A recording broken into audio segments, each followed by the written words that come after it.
Kasama ko na ako. Friendly ho yung media namin dito. Props na ako dito.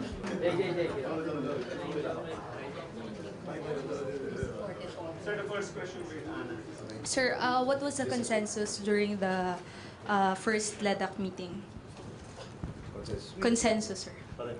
We took up 22 measures. No, one, I think it's a bit of reworking. This is the fiscal responsibility measure. Masyado maraming na-add on.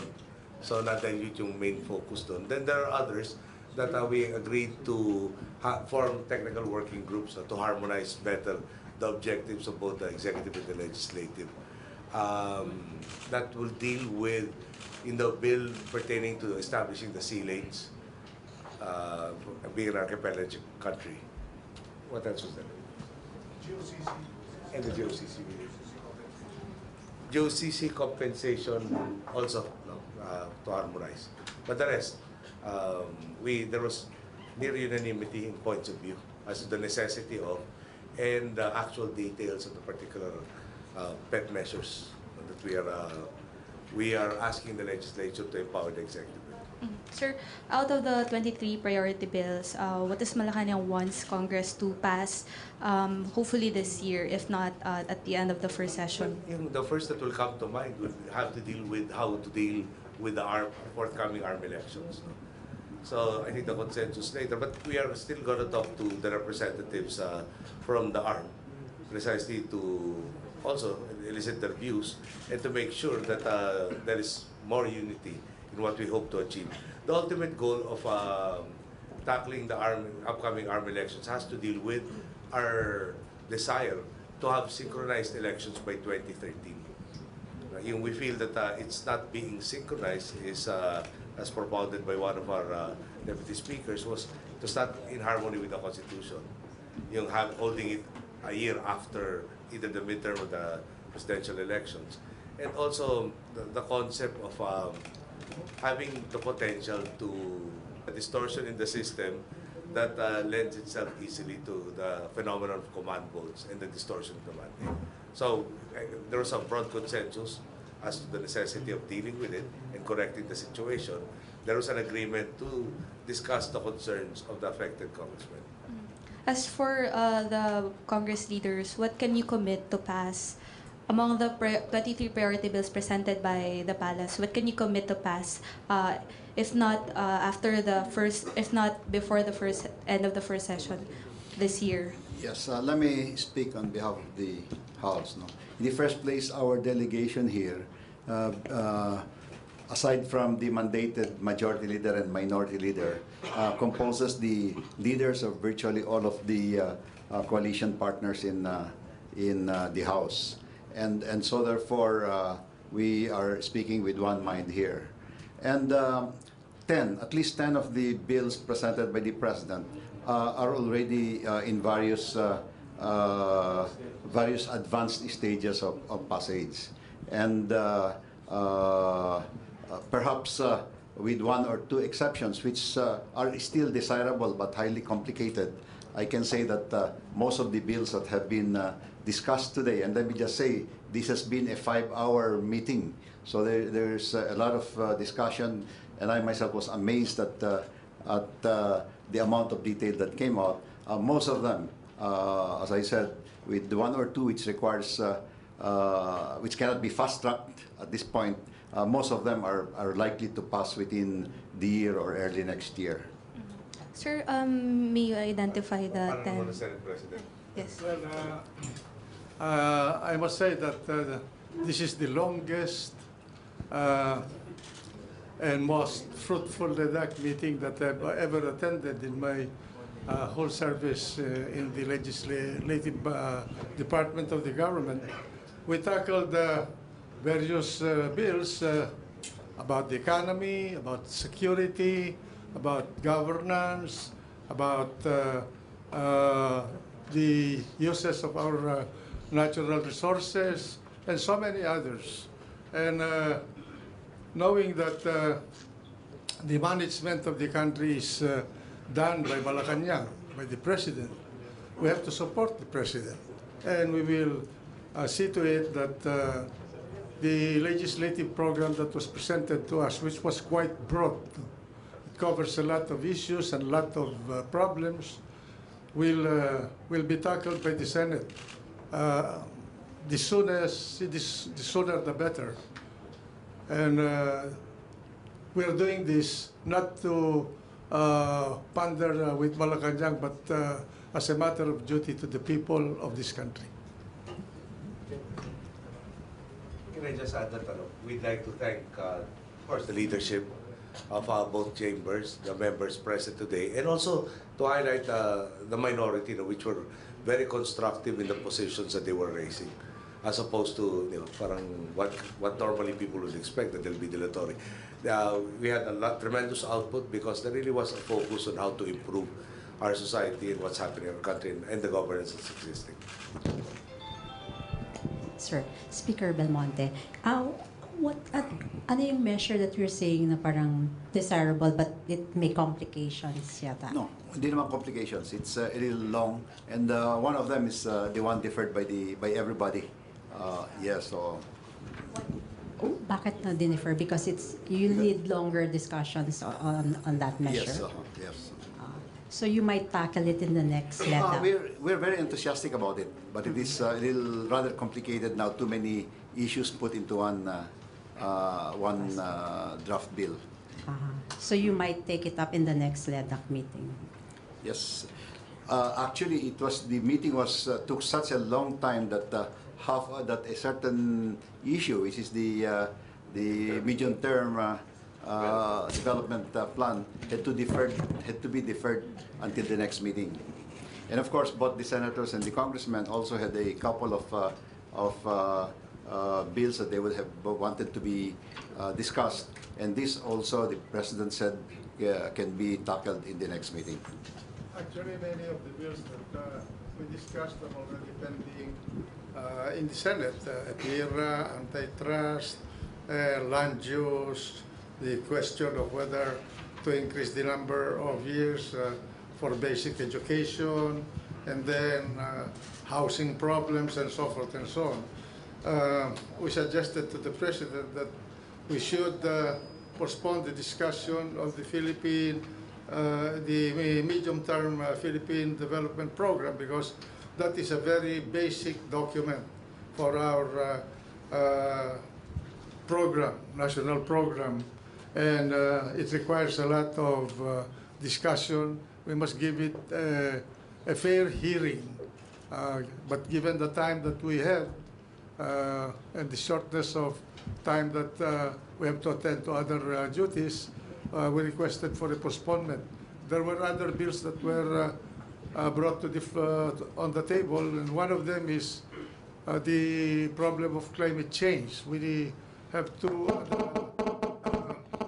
adopt a bill or a law that will provide for the funding of mitigation and adaptation programs for the people of this country, given the phenomenon of climate change.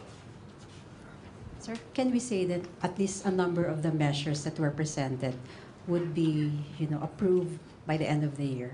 At least a number of them that were discussed in the LEDAC meeting. Quite a number of them will be finished by June. Like, syempre, the ARM, Yeah. like the ARM bill. I think the antitrust law and several others.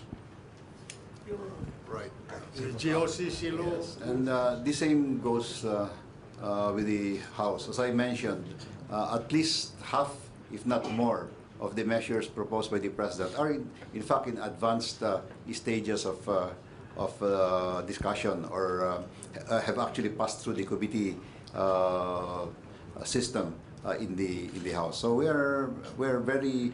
I myself would say the same as what the Senate President said, that a lot of this will be finished before the first session ends in late May.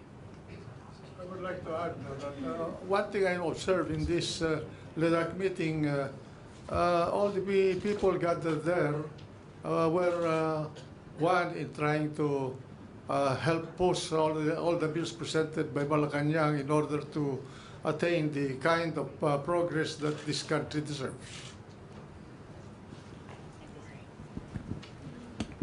Sir, we know that you already have the priority list of bills, but did you see it proper to discuss the situation in Libya or the Middle East? Because there was this proposal to grant the President emergency powers.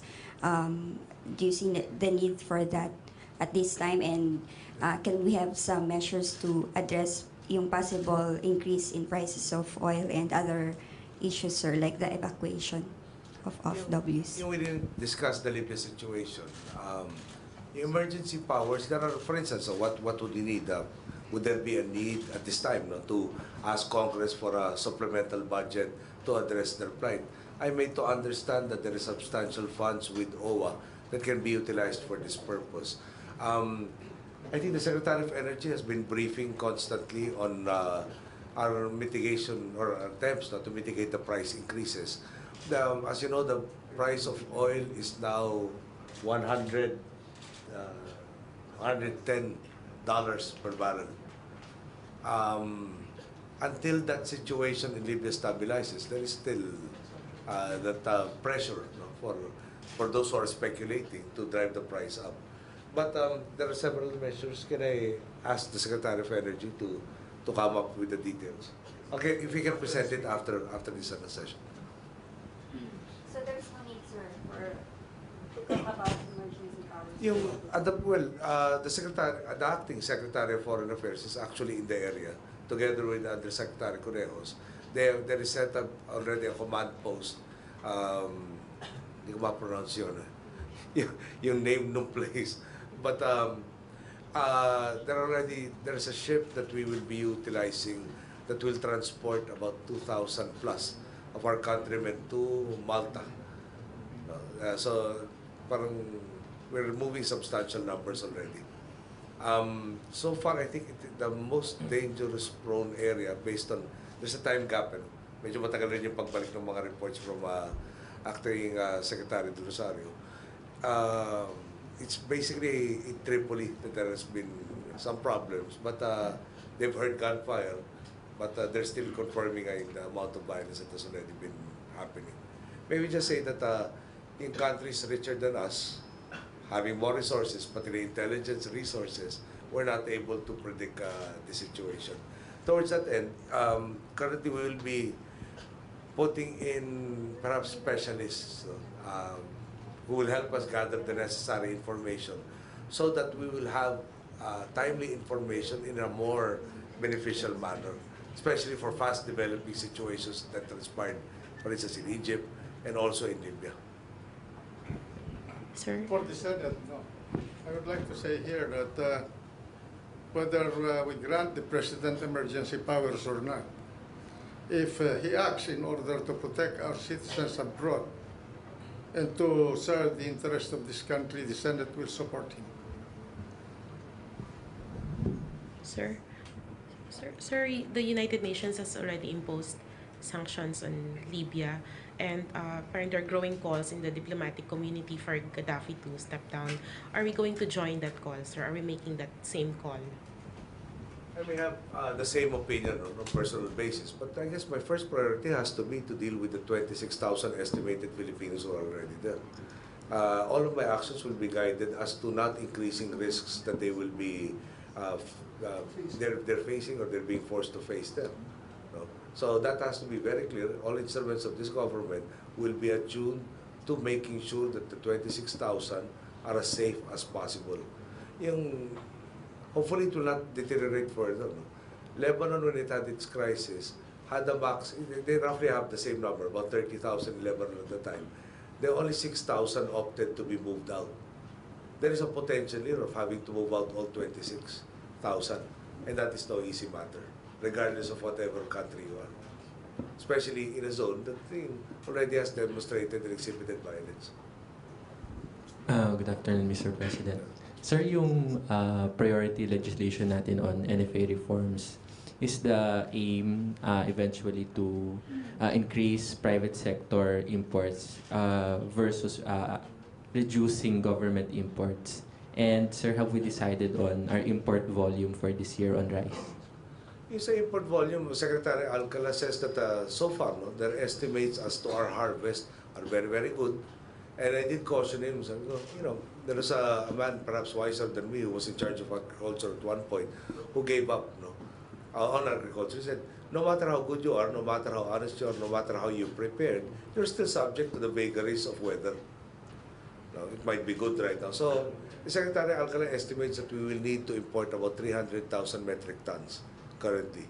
I'm asking if that is sufficient to have a buffer. He says that in their inventory so far, we have the 2 months mandated.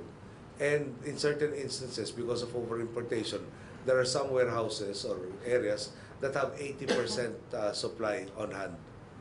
So he estimates, again, that's about 300,000. But I kept asking him to revalidate all of these figures because if we suddenly have a shortage and we go in the open market, expenses for the importation undoubtedly, given the tight food situation existing in the world, will undoubtedly have a deleterious effect on the consumers. And that has to be the focus.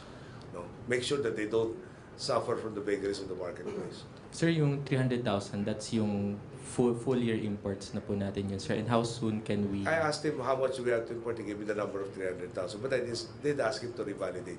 Normally, we have an expected shortage of about 1.3 million tons rice.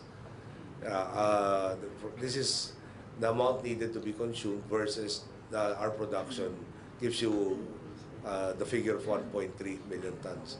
But that is also subject to validation. The amount of consumption which pegs the demand is, there are certain quarters that are saying that it is exorbitant. So that's in relation to the second question sa private sector, yes. Yung private sector will be, at some point in time, be an entity who will perhaps be more efficient in procuring these rice supplies, who will free the necessity for government to utilize its own capital.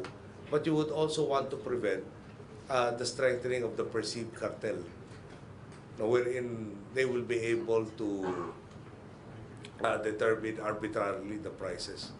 You would want government intervention to force them to be a control as to taking opportunistic measures given certain volatile situations. Sir, last na po, diniscuss niyo ba with Secretary Alcala kung kailan tayo mag-i-import ng bigas and if this will be via tender or government-to-government transaction? Joel, you have me at a disadvantage.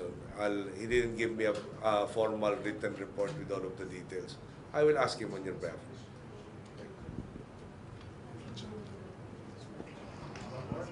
There is session in the House and the Senate. Okay? Thank you. Thank you, Sir President. Speaker, Sir President.